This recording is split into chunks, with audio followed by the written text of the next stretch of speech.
Olá pessoal, Fábio Akita. Esse é o terceiro episódio do tema de DevOps para encerrarmos o assunto e ao mesmo tempo vamos finalmente encerrar a série começando aos 40, nesse 14º episódio. No episódio da semana passada, eu disse que eu ia explicar sobre bancos de dados. Eu tentei escrever esse script diversas vezes, de diversas formas nos últimos dias, mas é um assunto muito mais complexo do que caberia num único episódio. Eu não vou entrar em detalhes de como eles são implementados, os algoritmos e a arquitetura. Eu queria falar sobre Clustered Indexes, Bloom Filters, Write-Ahead Logs, MVCC, Consistent Hashing e muito mais. Em vez disso, eu quero só compartilhar algumas opiniões que talvez nem todos concordem, mas que deve ser o mais útil para a maioria das pessoas. E então eu quero aproveitar para falar muito rapidamente de uma coisa que eu não mencionei no episódio anterior, quando falei sobre máquinas virtuais e containers, o tal de Function as a Service, ou FaaS, que muitos ficam hypando hoje em dia. E finalmente eu vou fechar com o pensamento de como tudo isso que eu expliquei nos episódios anteriores afeta o mundo de código livre. Hoje é o dia do endgame. Fiquem comigo.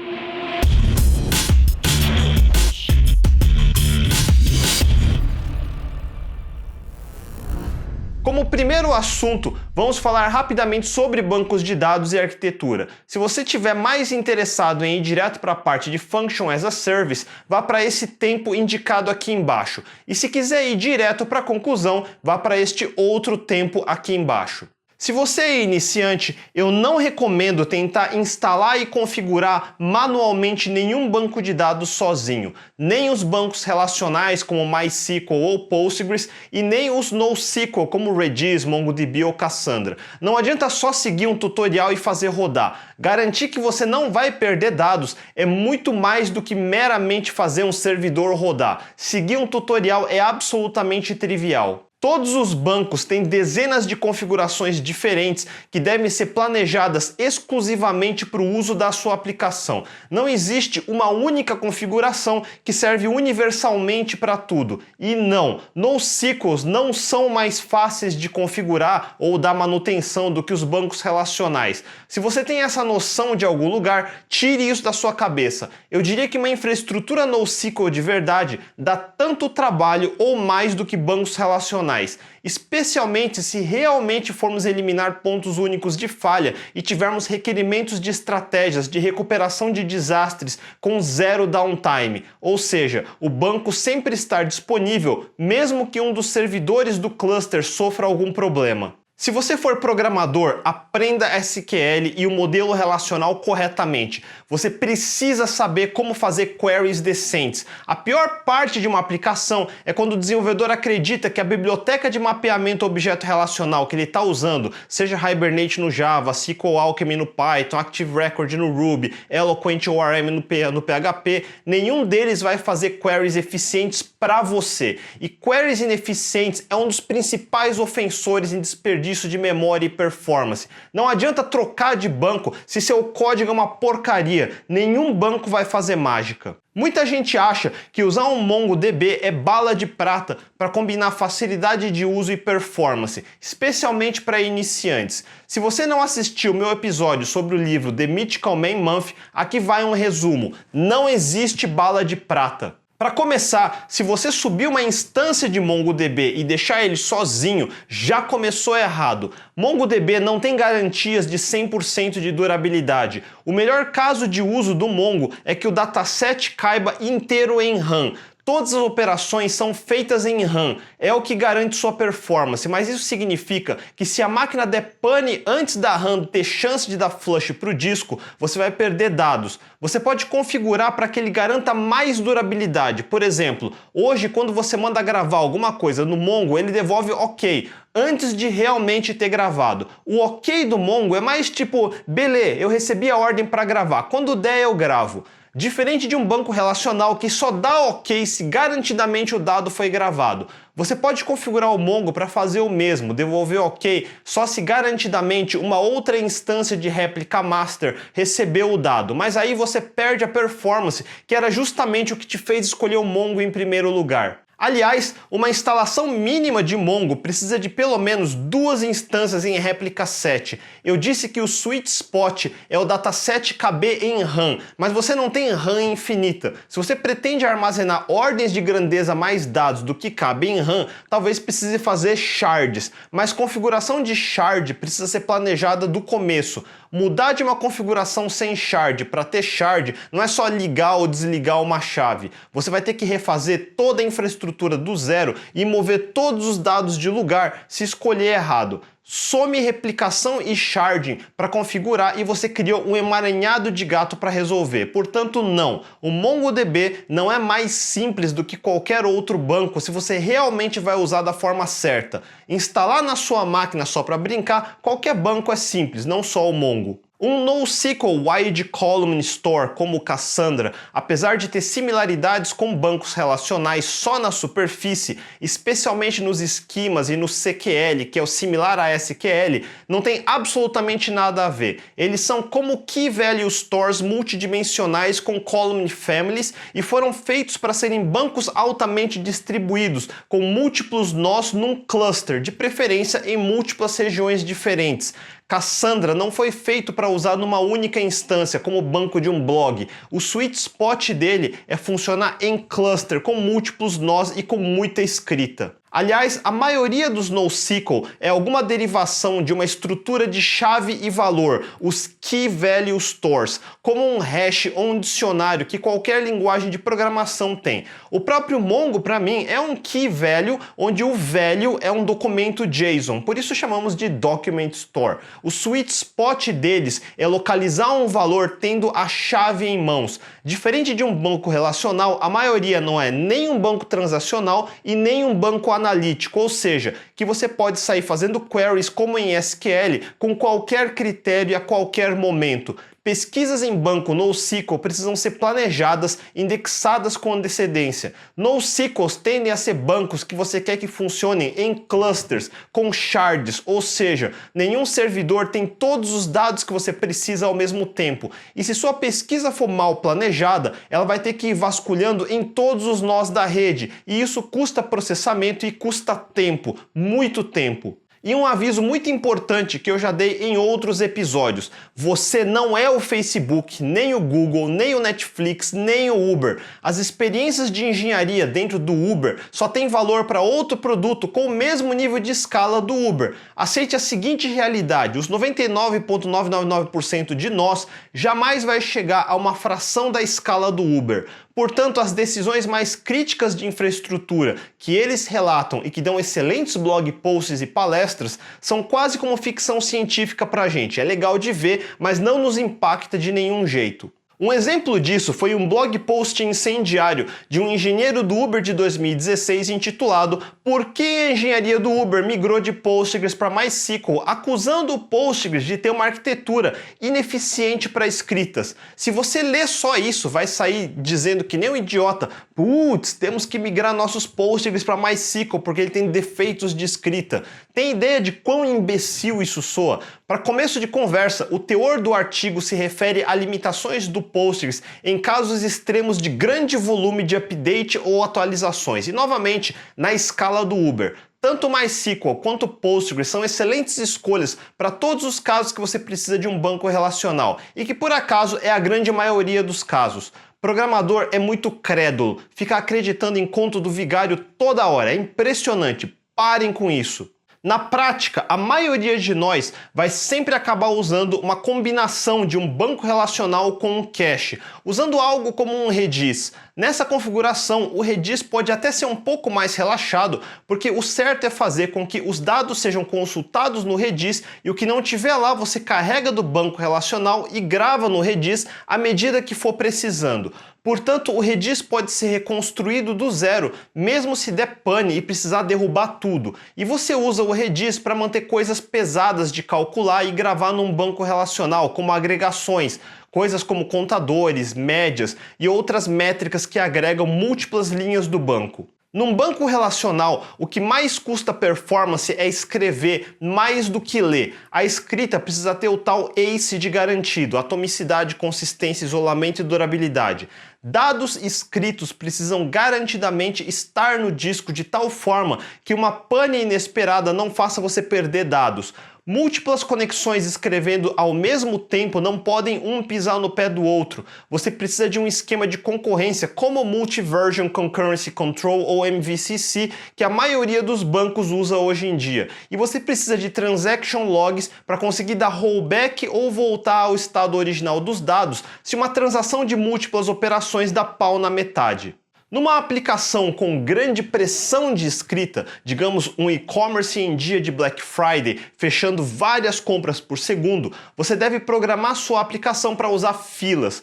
Toda nova compra entra na fila e vai sendo escrito no banco à medida que der. Você nunca pode só aumentar a quantidade de servidores de aplicação web e deixar conectar todo mundo ao mesmo tempo no mesmo banco. Isso só vai aumentar a contenção e no final ninguém consegue escrever. Então é melhor todo mundo entrar numa fila e só a fila gerenciar o banco. As leituras usam caches de Redis e isso tira a carga de pesquisa do banco. O grande gargalo numa aplicação web é o banco de dados, porque mesmo com replicação e sharding, você sempre vai ter contenção por causa das garantias ACID. Além disso, num banco relacional você aprende na faculdade a ideia de normalização, onde separa os fatos em tabelas e faz referências entre as tabelas, de forma a diminuir ao máximo a redundância dos dados entre tabelas. Do ponto de vista de modelagem, assim é mais bonito, mas uma verdade é que do ponto de vista de performance, quanto mais você normalizar, pior pode ser a performance.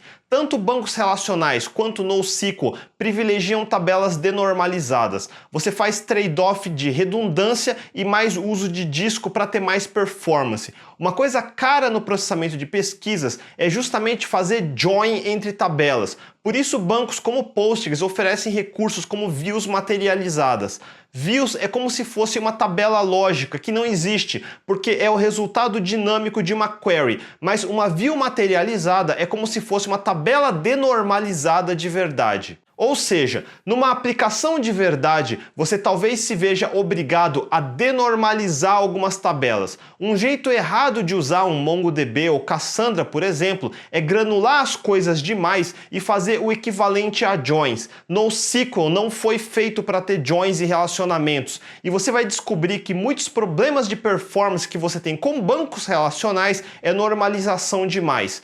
Pense em sharding, e se você deixar uma tabela num servidor, outra tabela com dependências em outro servidor, como que você vai fazer join rápida entre tabelas em servidores diferentes? Como tudo em computação, não existe uma forma de quanto é normalizar demais. É uma arte, uma tentativa e erro em diferentes casos de uso.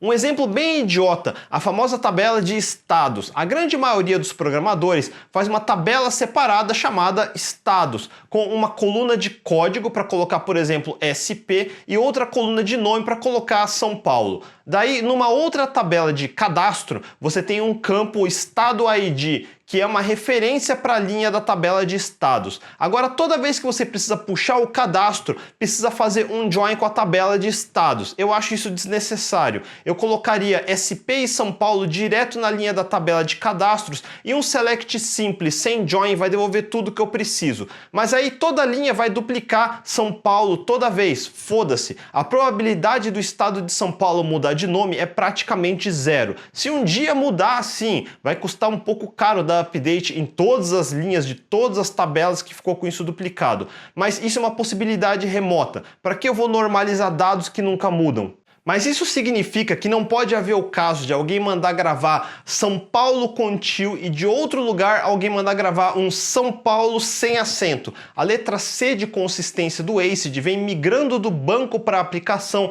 faz algum tempo e se você começar a denormalizar, vai ter que garantir essa parte da consistência na aplicação. Vamos assumir que seu código não é porco, que você colocou enums no seu código e validações antes de mandar gravar no banco. Lógico, novamente é um trade-off. Eu vou trocar performance por mais trabalho. E como eu disse, computação é uma arte, não tem almoço de graça. Se para você performance é mais importante, vai ter mais trabalho. Se para você conveniência é mais importante, você paga tendo menos performance. Aliás, para ter mais segurança, mais disponibilidade, mais durabilidade, mais integridade, tudo isso você paga tendo menos performance. Se quiser aumentar a performance, alguns desses fatores devem cair. Por isso, fique esperto. E no final, o que você vai ter com mais frequência é uma solução híbrida, independente da sua linguagem favorita ou framework web. O mais comum é você usar um banco relacional. Eu pessoalmente gosto de Postgres, mas não há nenhum motivo para não usar MySQL com InnoDB, ou mesmo seus forks como as versões da Percona ou MariaDB. Você vai acabar movendo a consistência para a aplicação com boas validações e bons testes no seu código. Também vai acabar denormalizando algumas tabelas para evitar joins desnecessários. Sempre criar índices corretamente, mas também evitar criar índices demais, porque quanto mais índices, pior a performance de escrita no banco.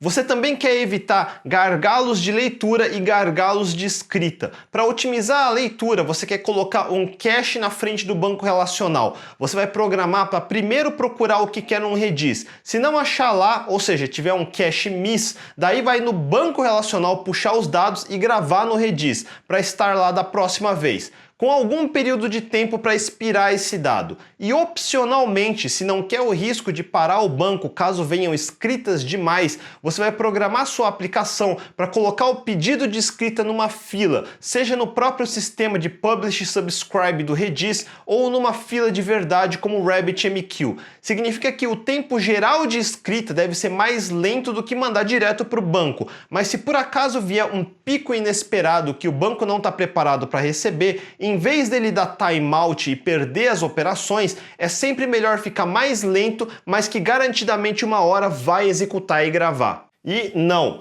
programar com um framework assíncrono, seja Node.js ou qualquer outro que hoje em dia suporte async await, também não é uma bala de prata. Ajuda um pouco, lógico, mas não resolve o problema de picos e gargalo de concorrência no banco. No dia da Black Friday, o que resolve o problema são filas, estruturas que você consegue controlar. Async await são bons para ajudar, mas são só mais uma ferramenta e nunca a única solução que vai resolver tudo. E se você precisar fazer uma coisa chamada Full Text Search, que é pesquisas como você faz numa Amazon.com, onde você encontra produtos similares e tem resultados por relevância, você tem suporte a isso tanto no MySQL quanto no Postgres. Mas na ideia de tirar o máximo de processamento do banco, o certo é manter um outro serviço só para isso. No caso, um Elasticsearch, que é um dos melhores para Full Text Search.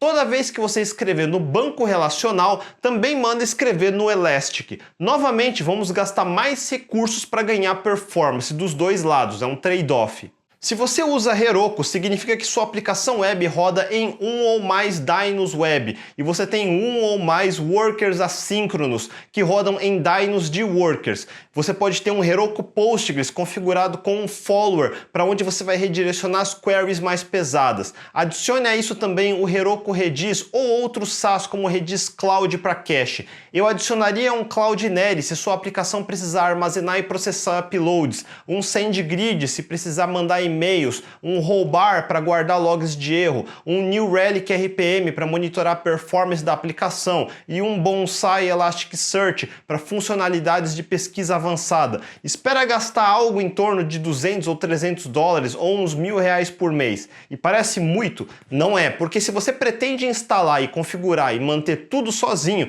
você precisa de um sysadmin que vai te custar 5 a 10 vezes isso por mês. E isso só compensa se você for manter pelo menos 10 aplicações iguais a essa. Se você realmente for manter parte disso sozinho, você que é sysadmin vai acabar usando um IaaS como o AWS ou o Google Cloud. Nesse caso, vai configurar as coisas com Kubernetes, Helm, Terraform, e mesmo assim o ideal vai ser manter o banco de dados gerenciado em produtos como o AWS RDS ou o AWS Aurora ou o Google Cloud SQL. O banco de dados é a pior parte para se manter, acredite. O trabalho simplesmente não compensa a menos que você seja muito grande. E eu não estou nem dizendo o tamanho do Uber, mas você precisa estar lidando com terabytes diários de dados críticos para compensar uma solução sob medida. É tudo uma questão de gerenciamento de risco, um trade-off entre pagar mais para ter mais segurança. Quanto custa para o seu negócio ficar fora do ar por 2 dias numa Black Friday? Quanto custa para o seu negócio perder os dados financeiros de meio dia de negociações? Na verdade, quanto custa perder um dia dos seus dados?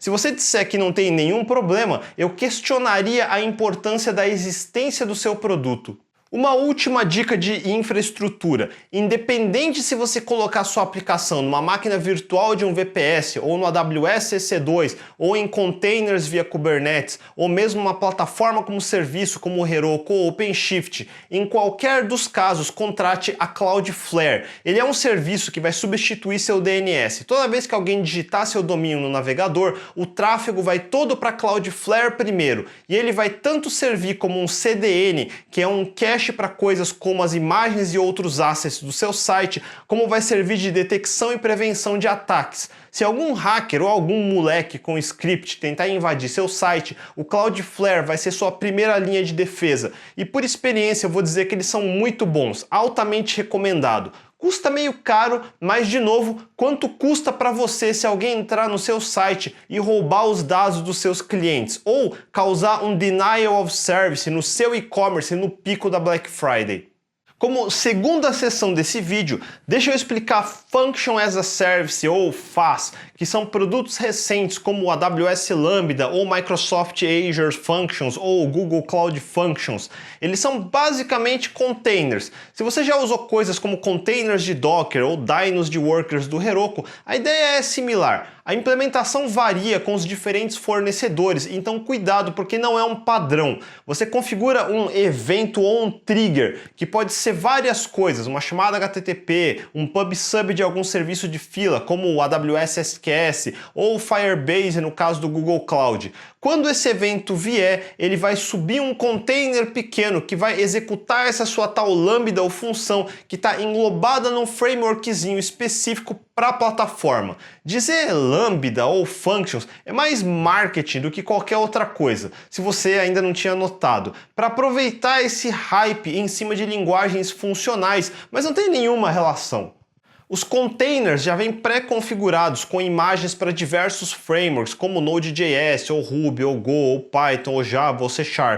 A ideia não é rodar um framework web monolítico grande como Ruby on Rails, ou ASP.NET MVC, ou Play Framework. Repetindo, sim, como é um container comum que roda uma linguagem conhecida, que inclusive permite você instalar dependências externas, então tecnicamente você pode rodar o que quiser nesses containers, mas só porque você pode não quer dizer que você deve. Sempre existe a ferramenta certa para o problema certo, e na minha opinião, FaaS não foi feito para hospedar sites grandes inteiros. Máquinas virtuais de um IaaS como a AWS EC2 ou mesmo um VPS tendem a ter um SLA alto. Eles não garantem que a máquina vai ficar de pé para sempre, mas a intenção é ficar de pé por um longo período de tempo, semanas ou meses. Num PaaS como o Heroku, os containers que ele chama de dynos também tendem a ficar de pé por longos períodos, dias ou semanas, mas não é uma garantia. Por isso ele força você a não depender de gravar coisas no disco local, porque os dynos são containers voláteis. Você deve programar de tal forma que se um dyno restartar, a aplicação reinicie sem problemas e tudo que você precisa está em banco de dados ou caches externos. Um container de função tende a ser menor e a ficar de pé por períodos ainda menores, horas, no máximo dias. A intenção é que você não se preocupe de manualmente ter que subir esses containers. Eles vão sendo iniciados a partir desses triggers ou eventos. A função deveria receber os dados do evento, processar o que precisar o mais rápido possível e assumir que ele pode desligar depois disso. Na prática, o AWS ou o Google vai manter o container de pé por mais algum tempo caso outros eventos estejam esperando na fila, mas se ficar sem fazer nada por muito tempo, ele deveria desligar para não desperdiçar recursos. Como é possível receber um trigger de tipo HTTP? Ou seja, você poderia apontar seu navegador para uma URL que seja gatilho para ativar uma função e de dentro da função você poderia conectar num banco de dados e devolver um HTML, você pode ficar tentado a colocar um site ou pior, uma aplicação web inteira e vai funcionar. Existem alguns frameworks web mais enxutos feitos para tentar tirar vantagem disso. Se você não tem problema em ter alta latência e tempo de resposta mais demorado de tempos em tempos, pode funcionar sim, mas você precisa garantir que sua aplicação seja pequena. Como os containers de funções podem desligar a qualquer momento, quanto maior for sua aplicação, mais vai demorar para ele levantar um novo container no próximo evento. Eu pessoalmente acho que usar AWS Lambda e outros FAS para servir aplicações web é o uso errado da tecnologia. Lembram como eu falei agora há pouco que uma das formas de evitar gargalos no banco de dados é jogar o pedido de escrita numa fila e depois um worker que ouve essa fila e escrevendo no banco? Esse seria um dos jeitos. Você enfileira os pedidos no AWS SQS, que é uma fila, conecta ele como event source no AWS Lambda, faz uma função que conecta no AWS Aurora e aí grava no banco. Ou outras coisas pesadas para sua aplicação, como processar imagens ou vídeos. Você manda uploads da sua aplicação para o AWS S3, daí manda enfileirar a ordem no AWS SQS e de novo vira event source para um Lambda, que vai puxar o arquivo do S3, processar e jogar de volta no S3 ou mandar para o AWS Redshift. Eu diria de maneira simplória que o AWS Lambda tá para a AWS como um dyno de worker tá para o Heroku. Ele não é nenhuma grande revolução, como muito palestrante ou blog post faz parecer. Ele é mais um subproduto do uso de containers para tentar desperdiçar menos recursos. Em vez de você subir um EC2 inteiro e deixar ele esperando sem fazer nada até ver alguma coisa para rodar, melhor criar um container que vai ficar simplesmente desligado se não tiver nenhuma atividade. Ele é melhor para aplicações que não tem tanta atividade assim o tempo todo. Por exemplo, quando de noite ou de fim de semana não vem nenhum novo evento ou vem muito pouco. E é bom também nos casos onde sua aplicação tem picos difíceis de prever. Com esse sistema ele pode subir múltiplos containers se a fila estiver com muita pressão. Então Function as a Service é só isso. É um container com código simples dentro de uma função, preferencialmente, que vai responder a eventos pré-configurados, seja de uma fila, seja um gatilho via HTTP, com o mínimo de configuração possível. Como terceiro e último tema de hoje, eu quero compartilhar um pensamento com vocês. Eu não sou um idealista, eu não sou um ativista, eu gosto de pensar que eu sou mais uma testemunha da história. Se possível, eu prefiro tentar explicar as coisas da forma como eu vejo, mas eu não julgo ninguém por estar de um lado ou de outro, porque só a história vai realmente dizer quem estava certo. Eu prefiro estar atento e me mantendo antifrágil às mudanças. Quem leu Nassim Taleb sabe o que isso significa. Faz uns 30 anos que estamos vivendo no mundo de tecnologia dividida entre o mundo de código livre e de código proprietário. Todos sabem que até o fim dos anos 90, o mundo de código proprietário sempre foi mais dominante, mas principalmente a partir do novo século que o mundo de código livre evoluiu muito rápido. Hoje em dia, todo desenvolvedor que se preza usa ferramentas derivadas do mundo de código aberto. Tudo que eu vim falando nessa série toda, incluindo distribuições Linux, Docker, Kubernetes, MySQL, Redis, tudo isso é mundo de código livre. Em 1995, Bill Gates soltou o famoso memorando interno na Microsoft explicando a ameaça do navegador, a hegemonia do sistema operacional Windows e outros produtos como o Office. Em breve, o navegador substituiria o sistema operacional, e ele estava certo. Considere o seguinte, antigamente precisaríamos comprar um servidor de e-mails como um Microsoft Exchange. Finalmente surgiram opções de código aberto como o Zimbra, Open Exchange e vários outros. A mesma coisa foi acontecendo com todo o software proprietário e por um tempo pareceu que o modelo estava funcionando e o mundo open source foi ganhando força até que as versões abertas passaram a superar as fechadas em muitos lugares, em particular em tecnologias de web, redes, servidores e infraestrutura. Então surgiu o Gmail em 2006 e na sequência a Amazon e seu AWS, que inaugurou o conceito de empacotar as coisas como serviço e expor esses serviços como APIs em uma escala que não se imaginava. E muitas empresas seguiram o mesmo modelo, oferecendo software como serviço.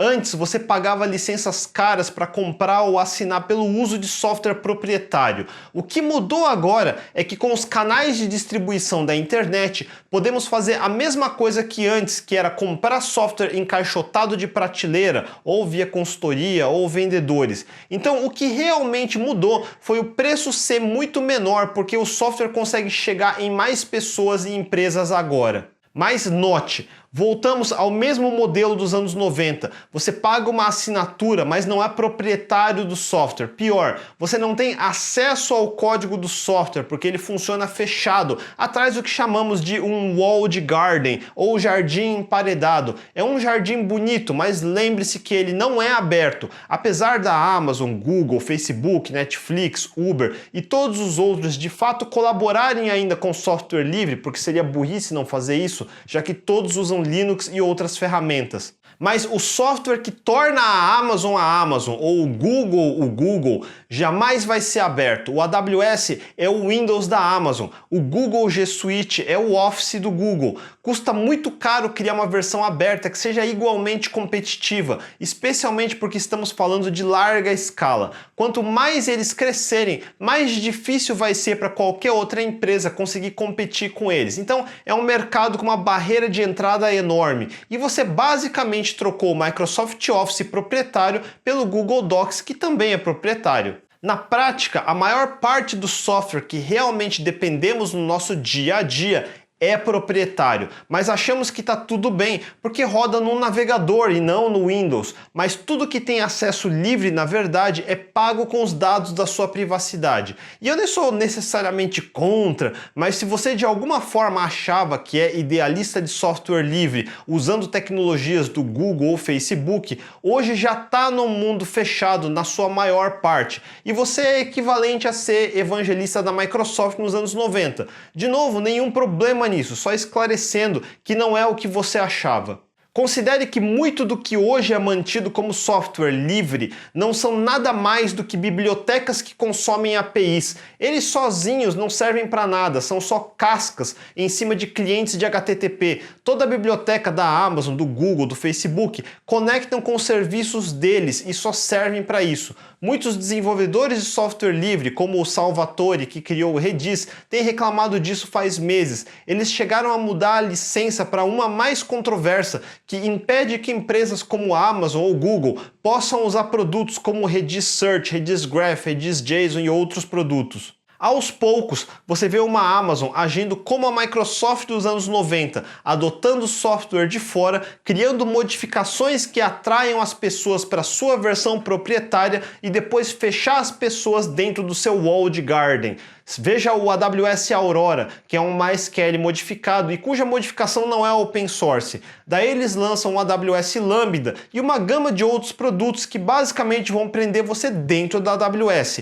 Uma vez que você adotar esses produtos e seu negócio realmente der certo, você não vai mais sair de lá. Lembra que os desenvolvedores reclamavam de Windows e Office? A AWS é o novo Windows e Office, caso ainda não tenham percebido. E eu comecei a pensar em outra coisa por causa de retro gaming e meu hobby gostando de tecnologias antigas. Se eu pegar um computador dos anos 80, um Commodore 64, eu consigo rodar todos os softwares daquela época. Se eu pegar um Game Boy, eu ainda consigo rodar todos os cartuchos. E como foram feitos dumps dos cartuchos, CDs e DVDs, então todos os jogos foram preservados em algum site. Essa parte do passado está preservada para sempre. Mas se eu pegar um celular Android de primeira geração, o HTC G1, muitos dos serviços neles não funcionam, porque eles são só cascas para software as a service, que já não existe mais. Vários hardwares de 10 anos atrás vão começar a falhar sem serviços para conectar. Consoles de videogame é outro exemplo. Se a PlayStation Network decidir que nenhum PS3 pode mais logar na rede deles, você basicamente perdeu o uso desse hardware. Todo jogo online daqui a 20 anos, sem os servidores proprietários, não vão servir para mais nada. Não tem como preservar mais esse software. Daqui 40 anos, uma geração não vai ter como saber o que se usava nos anos 2010, a não ser por fotos de tela. Eu posso rodar o Windows 95 hoje em dia se eu quiser, mas a gente não vai poder rodar o Google Docs de 2019 daqui a alguns anos. E a direção do Software as a Service indica uma mudança de paradigma. O mundo ideal de um Uber é onde a maioria das pessoas não precise mais comprar carros. Uber é carro como serviço. Para um Airbnb, o mundo ideal é onde a maioria das pessoas não precisasse mais comprar casas. Airbnb é casa como serviço. iFood é comida como serviço. Netflix é entretenimento como serviço. Spotify é música como serviço. Você não tem mais propriedade sobre sua mídia de música ou filmes e assim por diante. Como eu disse antes, em tecnologia, tudo é um trade-off. Então a gente está trocando propriedade por conveniência. Eu não digo que isso é bom ou ruim, o veredito ainda não foi definido, mas eu achei interessante colocar como pensamento final dessa série. O mundo da tecnologia desta década é diferente de 10 anos atrás, que foi diferente de 20 anos atrás. Então não espere que daqui a 10 anos vai ser igual a agora. Você pode esperar uma mudança geral de ecossistema e tecnologias mais ou menos a cada 10 anos. E com esse pensamento, eu tenho o prazer de finalmente encerrar essa série. Eu realmente não pensei muito quando comecei. Eu imaginava que eu fosse encerrar em 3 ou 4 episódios e acabou se tornando uma minissérie de 14 episódios. Eu publiquei o primeiro episódio em 22 de janeiro e eu não pulei nenhuma semana. E eu quis encerrar exatamente hoje porque coincidiu de ser o dia do Endgame, claro. E depois desse projeto, eu quero tirar 1 ou 2 semanas de folga do canal e ver o que eu quero gravar a seguir. Eu não tenho dúvidas que só toquei na ponta do iceberg ainda, mas espero que tenha atiçado a curiosidade de todo mundo que queira se tornar um desenvolvedor. Mandem dúvidas e sugestões nos comentários abaixo. Se curtiram o vídeo, mandem um joinha e por favor compartilhem o vídeo para ajudar o canal. Não esqueçam de assinar abaixo e clicar no sininho para saber quando eu vou voltar. A gente se vê na próxima, até mais!